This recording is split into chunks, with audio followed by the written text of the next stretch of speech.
Welcome back. Thom Hartmann here with you. And on the line with us is Christine Ahn. She is the co-founder of the Korea Policy Institute and former executive director, policy analyst with expertise in Korea, globalization, militarism, women's rights, and philanthropy. She's the editor of Shafted, Free Trade and America's Working Poor, and a contributor to The Revolution Will Not Be Funded, and the international coordinator for women of Women Cross DMZ. Kpolicy.org is the website. Is it Carolyn or Caroline? It's actually Christine. Christine! Oh, my God. I'm so sorry, okay. Christine. That's okay. And it's womencrossdmz.org.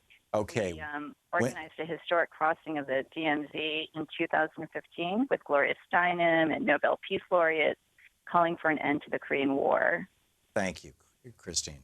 So tell us, so you've been to the DMZ, you've been to South Korea and looked over at North Korea. What's the situation there right now? Well, we actually crossed the demilitarized zone from North Korea into South Korea, which very few people have done. And the situation right now is a very dangerous one. At best, if the U.S. did pursue, the Trump administration did pursue its threats of conducting a first strike against North Korea, at best it would kill, upwards to a third of the South Korean population, because Seoul is just less than 50 miles away from the demilitarized zone. At worst, it would embroil the entire region. That would include Japan, China, Russia, and obviously the U.S. with its mutual defense treaties with South Korea and Japan, into World War III and nuclear war. So it's a very dangerous situation, and unfortunately, what we're hearing from the Trump administration is more bluster and, veiled threats, or actually outright threats that, if North Korea won't go along with U.S. designs, that they will try to take out the regime. How do you think that Kim Jong-un, if I'm remembering his name correctly, how is he viewing this? Do we have any sense of that? Well, I would say that the response from North Korea, so one thing we've heard time and time and again, so within the first 100 days, we've seen General Mattis go to Korea, we've seen Rex Tillerson go to Korea, and now we have Mike Pence, who was just in Korea. And, across the board, they're saying strategic patience, which we know was the Obama administration policy, which was basically more sanctions to try to foment regime collapse and aggressive military posturing. That strategic patience is over, and now all options are on the table, including military action. And so that has basically been the policy of the last several administrations, from Clinton to Bush to Obama. And, the good thing is that what we have is precedent that the Clinton administration was able to negotiate with the grandfather and the father of Kim Jong-un, the current leader, a freeze, right, before they were able to even produce nuclear weapons. Didn't that fall apart when Bush came out with his Axis of Evil statement? It did. And so I think from the North Koreans' perspective, they feel that they are looking at the kind of merciless kind of military masquerading that the Trump administration is doing, whether it's the mother of all bombs in Afghanistan or the 59 Tomahawk cruise missiles, as some kind of direct message to Pyongyang. And, I think from North Korea's perspective, they say, well, we don't actually need to look at those instances, or even in the instance of Libya, in which we took out Gaddafi, even though they agreed to denuclearize, or we took out Iraq's leader, Saddam Hussein, even though they didn't have weapons of mass destruction. And, they're saying this is why we are pursuing nuclear weapons, because we have been on the receiving end of U.S. aggression for the last 63 years. And unless we have a nuclear weapon, we will be subjected.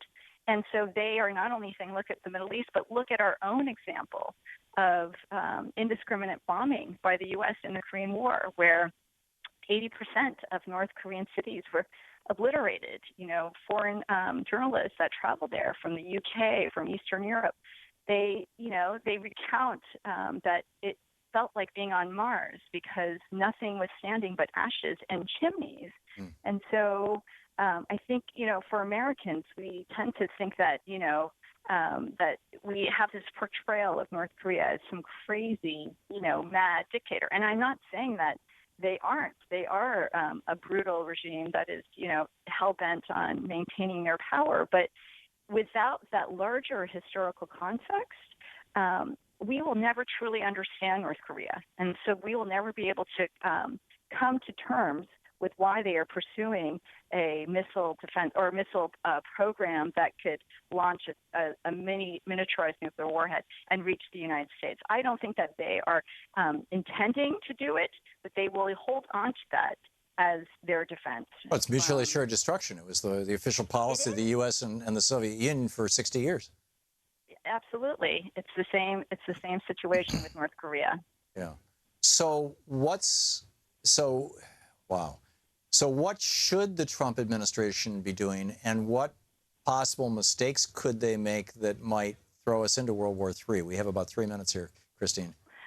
Well, as Rachel Maddow just pointed out the other night, over the weekend, everybody was on edge thinking that North Korea was going to conduct a nuclear test. And all the messages coming from the Trump administration was, if we see signals of nuclear tests, we're going to basically conduct a preemptive strike. And, Trump said that we are sending an armada to the Korean Peninsula. And Maddow pointed out that actually, where is that armada? It actually was never rerouted from the South Pacific, and it's still there 3,000 miles away from the Korean Peninsula. And so whether that was an internal communication blunder or in fact,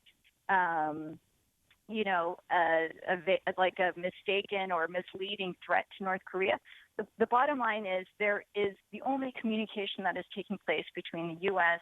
and North Korea is one of military posturing. And that is a very dangerous situation where many experts, including, Defense Secretary William Perry, who was responsible for helping to negotiate the freeze during the Clinton administration, says it is in these moments of dangerous miscalculation that is what can lead to war and conflict. And so we need to have the Trump administration ratchet it down. We need to have them engage in direct talks with North Korea. And that's basically the sober reality that all the previous administrations had arrived to. And, what's the role of China in this? Well, I think that, there is this misperception that China has overwhelming power over North Korea, and they don't. I mean, North Korea has pursued its nuclear weapons program despite China's, condemning them for doing so. And, we have to look at China's and U.S. agenda in the region. It's very different. The U.S., China does not want a U.S. Backed Korean peninsula right on its border. And right now with the THAAD missile defense system that the U.S. is quickly deploying into South Korea, they're saying that is being used as a surveillance tool in the U.S.'s pivot to Asia in its effort to contain China. And so, to think that we can just call on China and President Xi Jinping to say, you need to do this, I think it's just folly, and it doesn't understand the long historic relationship between China and North Korea, which got together in the Korean War. Have you seen John Pilger's new documentary, The Coming War with China? I haven't. He points out we have 700 military, or maybe it was 400 military bases encircling China right now, and he's seeing all of this as a buildup to a war with China. His view of the United States is typically fairly jaundiced, but it's a pretty shocking and frightening documentary. I recommend it. But anyhow, Christine Ahn with womencrossdmz.org. Christine, thanks so much for being with us today. Thanks, Tom. Bye-bye. Great talking with you. I really appreciate it. We will be back with more of the news of the day and your calls right after this, coming up on 28 minutes past the hour.